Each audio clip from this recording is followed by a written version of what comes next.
উনি শুধু বাংলাদেশ না, এশিয়া না, ওয়ার্ল্ডের মানুষের মন জয় করেছে। সবাই কিন্তু তাকে গণতন্ত্রের মা বলে। আসলে সে মা। চিকিৎসা শেষ হওয়ার সাথে সাথে ঘোষণা দিয়েছে আমি দেশে ফিরে যাব। আমাদের মায়ের মন মাইন্ড সবসময় ওনার দিকে থাকতো যে কখন হসপিটালে নিতে হবে, কখন কী হচ্ছে না হচ্ছে। বেগম জিয়া কারো কাছে মা, কারো কাছে দেশনেত্রী, সব কিছু চাপিয়ে 18 কোটি মানুষের হৃদয়ে তিনি জায়গা করে নিয়েছেন বাংলাদেশের অভিভাবক হিসেবে। জিয়া পরিবারের সবচেয়ে কাছের এবং আস্থাভাজন আতিকুর রহমান রুমন, যিনি একই সাথে সাংবাদিক এবং আমরা বিএনপি পরিবারের আহ্বায়ক এবং দায়িত্বে আছেন বিএনপির মিডিয়া সেলের সদস্য হিসাবে। সবাই কিন্তু তাকে গণতন্ত্রের মা বলে। আসলে সে মা।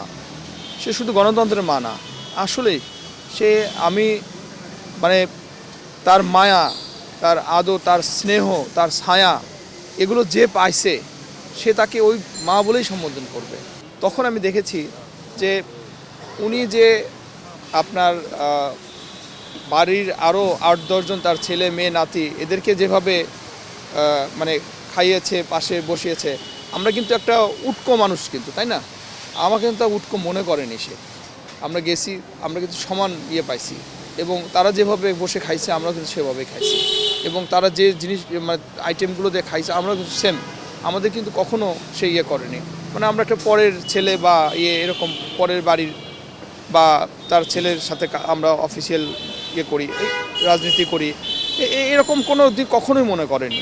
এর মধ্যে আমি কিছুদিন একটা সাক্ষাৎকারে বলেছি, একটা করলা ভাজি আমি একদিন খেয়ে ফেলছিলাম ওনারটা। তখন আমাকে মানে আমাদের অ্যাক্টিং চেয়ারম্যান জানো তারেক রহমান, ওনার সাথে গেছি, উনি আমাকে ইশারা করেছিলেন কিন্তু আমি বুঝিনি, আমি অলরেডি খেয়ে ফেলেছি।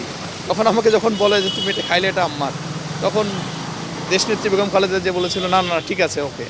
আমি কিন্তু দেখেন একটা জিনিস যে তার মধ্যে যে একটা মাতৃ সমতুল্য বা আদর স্নেহ পেয়েছি, এটাতে মানে আমরা কিন্তু একদম প্লিজড, একদম বুকে হাত দিয়ে বলতে পারবো। ওনার চিকিৎসা মোটামুটি যখন শেষ তখন কিন্তু সবাই একটা সাজেশন দিয়েছিল যে ওখানে যেন সে বেশ কিছুদিন থাকে এবং ওখানে যেন একটু নাতি বা ছেলে বা ছেলের বউ আছে ওনাদের সাথে যেন একটু সময় কাটায়। কিন্তু সে কিন্তু মানে চিকিৎসা শেষ হওয়ার সাথে সাথে ঘোষণা দিয়েছে আমি দেশে ফিরে যাব। আরাফাত রহমান কোকো উনি যেদিন মারা যায় তখনই কিন্তু আমাদের দেশনেত্রী বেগম খালেদা জিয়া কিন্তু বন্দি দশায় ছিল। তাকে কিন্তু অফিসে বন্দি করে রাখা হয়েছিল প্রায় 1.5 মাসের মতো। একটা বিতর্কিত একটা আইন করে পাশ করে তার বক্তব্য কিন্তু দীর্ঘ সময় প্রচার করতে দেওয়া হয়নি। তাহলে আমাদের বাক রুদ্ধ আমরা বাক মানে করার শক্তি কেড়ে নেওয়া হয়েছে। আমাদের অফিসে থেকে বের হতে দেয়নি, বাসা থেকে বের হতে দেয়নি, আমাদের কোনো পদযাত্রা বা কোনো মিছিল মিটিং করতে দেয়নি। আমাদের প্রিয় নেত্রী বেগম খালেদা জিয়া উনি সবার মনে কিন্তু আস্থা সৃষ্টি করেছে, যার ফল আপনারা পেয়েছেন তার জানা যায়। আমার মনে হয় জানা যায় যে লোক হয়েছে, যত মানুষ এসেছে, এটা আমার মনে হয় বিশ্বের প্রথম এটা হবে। জাপানের মতো জায়গাতে ওনার মৃত্যুর সংবাদ ট্রেনে বা টেলিভিশনে প্রচার হয়েছে। আর কথা হচ্ছে উনি শুধু বাংলাদেশ না, এশিয়া না, ওয়ার্ল্ডের মানুষের মন জয় করেছে এবং মনে স্থান করে নিয়েছে।